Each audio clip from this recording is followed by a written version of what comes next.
Dear sisters and brothers, this Mammoth rally is being held at a time when the basic tenets of our constitution are facing a series of threats from the people who are at the helm of affairs at the center. At the outset, I congratulate the Chief Minister of Telangana for taking the initiative to have this sort of a people's movement and to involve the like-minded CMs and leaders of various states in this great endeavor, meant for the future of the people of this country. On this very same day, a newly built collectorate for the district of Khammam and the second phase of Kandivalak, the Universal Eye Screening Program, organized by the state government of Telangana, have been inaugurated. This needs special mention because through them, at one stroke itself, the state government is improving governance as well as public services so as to better the lives of the people of Telangana.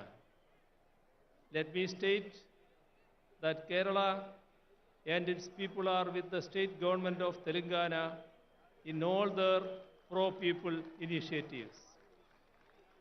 I have come to understand that decentralization of governance has been a hallmark of KCR Garu's administration. During the tenure of his government, collectorates have become state-of-the-art integrated district office complexes. All district departments are co-located in them for the convenience of people. And as far as the Kandivalak program goes, no such mass eye testing program has been conducted in the history of our country. Kandivalak means light for the eyes, or a torchlight showing the path. Today, with this public meeting, we are showing the path forward for the nation. It is a matter of great pride to once again be here in Telangana, the land of people's struggles.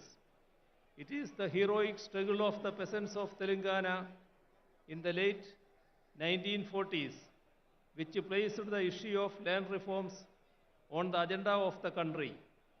Several such people's struggles taking up diverse issues were waged as part of our glorious national movement. It is subsequent to centuries-long such struggles that our country won its freedom from the colonizers. However, today we have a peculiar situation in which a political formation that was not part of our national freedom struggle is in power in the country. The followers of those who tendered unconditional apologies to the colonizers and promised to serve the imperial crown are at the helm of affairs today. They have been and remain antagonistic to the values of our anti-colonial struggle.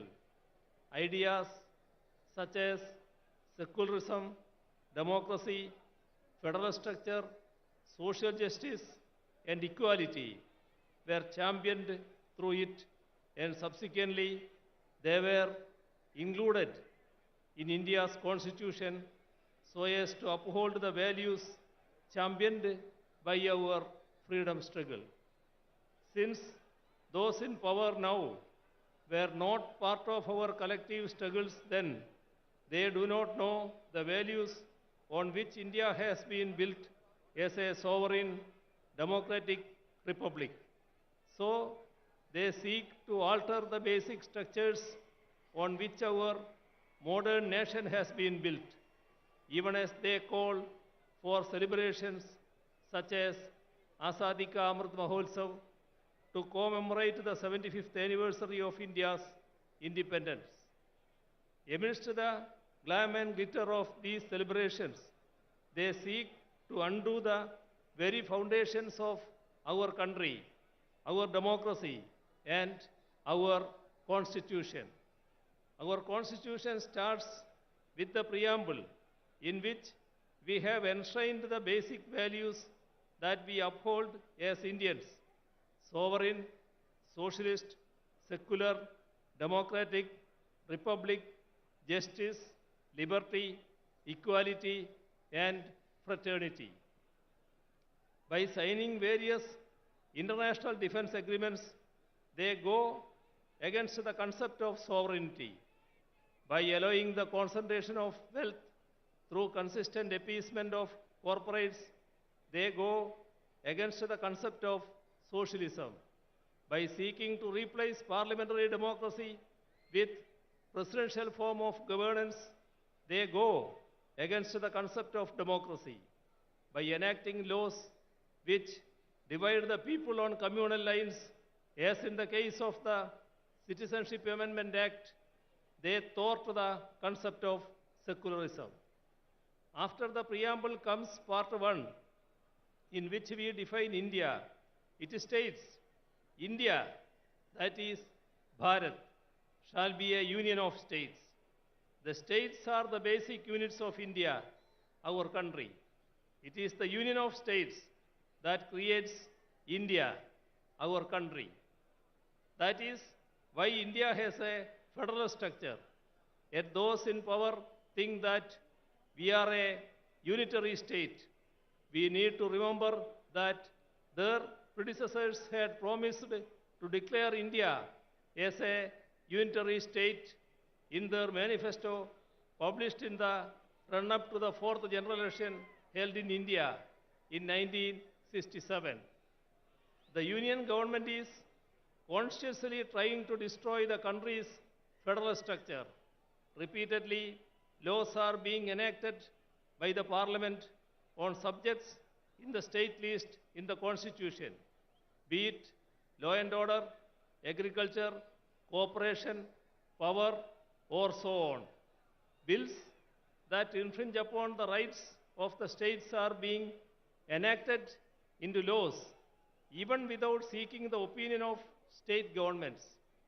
Even while entering into international agreements that affect the states, the union government does not inform state governments, let alone seek their consent.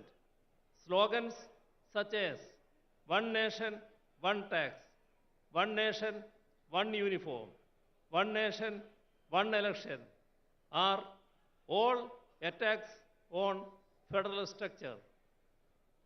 When states try to mobilize resources through additional alternative sources, the union intervenes and sabotages such moves. On the one hand, the right to avail loan is curbed, and on the other, the additional resources are sealed. Along with this, the funds that are made available to the state by the Constitution too are denied. Such attacks are most acute in the states that are ruled by governments that are opposed to the BJP RSS combine ruling the union. We are seeing it in Telangana as well as in Kerala. Attacks against the states' rights and powers are being carried out even by politically misusing the office of governor. Widespread efforts are on to take control of the higher education sector through the governors in their capacity as chancellors. Assent to legislations that have been enacted by the state legislatures are being withheld. Such affronts on the supremacy of state legislatures weaken not just our federal structure, but even our democracy too. Democracy should be protected if the values that we fought for are to be secured. We do not have any option but to resist these moves more unitedly. The weakening of our parliamentary democracy is evident in the way in which our parliamentary norms and precedents are being bulldozed.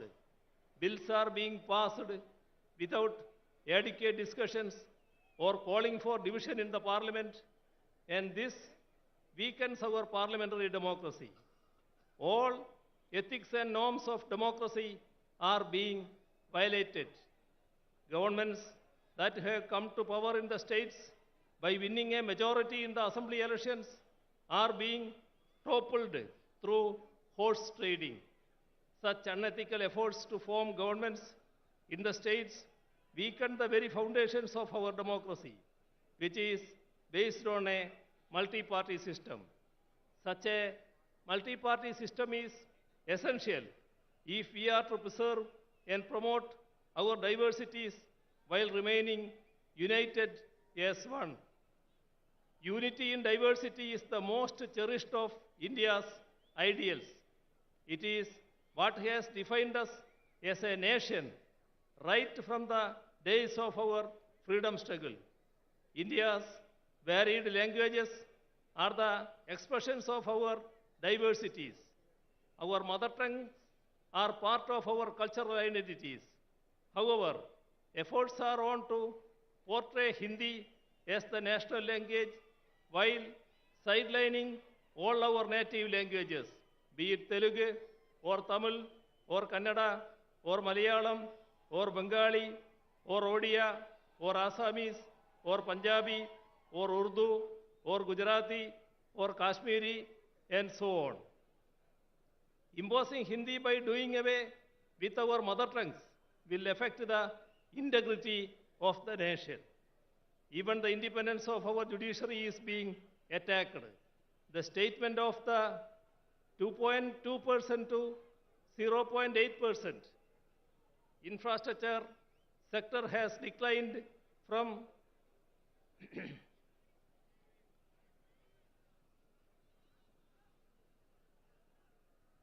the statement of the law minister to the effect that the union government should have a decisive say in the appointment of judges goes to prove that the BJP government is hell-bent on destroying judicial autonomy and to subvert the judiciary into a nominated body of the union government. The Chief Justice himself has resisted the move, and it is commendable that the judiciary in general and the Supreme Court in particular have taken a firm stand, keeping the spirit of the independence of judiciary high. Not merely members of the Union Cabinet, but even the nominees are trying to meddle with the autonomy of the judiciary. Last week, the Vice President attacked the Supreme Court for striking down the NJSC Act of 2015. He even went on to say that he does not agree with the restriction imposed by the Supreme Court, which ensures that the Parliament cannot amend the basic structure of the Constitution. It is rather unfortunate that even the highest office, such as the Vice President, are making certain remarks that go against the Constitution and its spirit. India's identity as a democratic and secular country was molded in the fire of our anti-colonial struggle.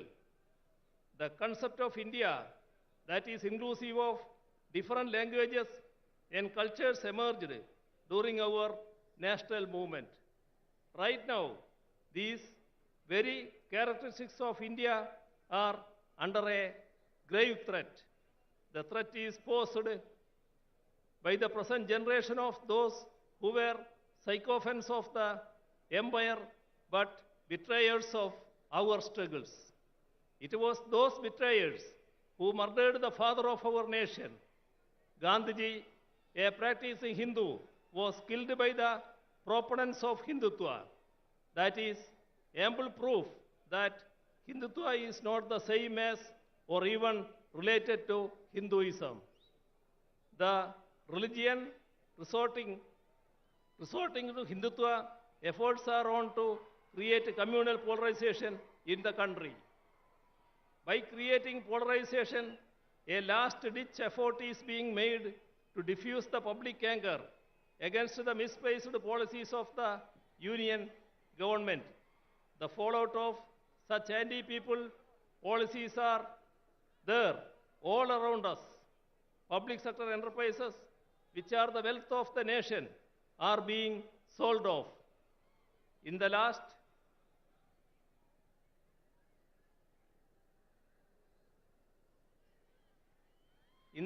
budget alone, rupees 65,000 crores was sought to be raised through their sale. They say that they do not have money to provide relief to the ordinary people, but they have written off corporate loans to the tune of rupees 11 lakh crores in the last 5 years alone. This amount would have sufficed to ensure food security to the entire people of the nation. The MGNREGS envisaged by the left as a scheme to aid the rural population in their distress is being scuttled. Allocation for it and work days are under it are repeatedly being cut down. The country's development is in doldrums. Figures denote that DGP growth has declined from 7.4% to 4.7%.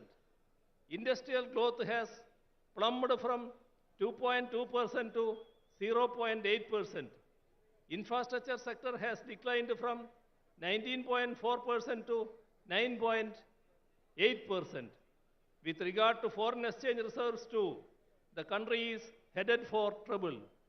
Our forex reserves have shrunk from 642.2 billion in 2021 to 528.37 billion US dollar last October. The constant rise of petroleum prices has pushed the people's lives into misery. All this has made life extremely difficult for the common man. There is a sharp increase in hunger and poverty. In the global hunger index, we are 107th among 121 nations around the world. 80% of the people pushed into poverty because of COVID are in India. Imposition of GST on essential articles has spiked price rise. Last year, India's wholesale inflation has touched a 3-decade high. Price rise is as high as 39%. Even amidst such dire circumstances, welfare measures for the poor are being denied. Atrocities are being committed against minorities, women, SCs, and STs. The idea of equality is given a go-by. Laws such as CAA, which seeks to alter our secular polity into a religious state, are being introduced. The main issues of the ordinary and the poor are related to their livelihoods. To create better living conditions, we need to forge the unity of the ordinary and the poor. People's unity has to emerge against the communal agenda that seeks to divide us. It is our duty to resist the backward march of our nation. As far as Kerala goes, we are resisting both communalism and neoliberalism, which are pushing our people into miseries.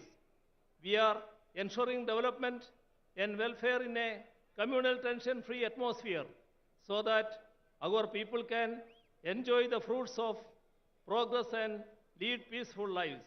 I hope that today in Khammam, the land of people's resistances, we will have the beginning of a new resistance, a resistance to secure the ideals that we fought for in our freedom struggle, a resistance to protect our secularism, our democracy, our constitution, and thereby our nation.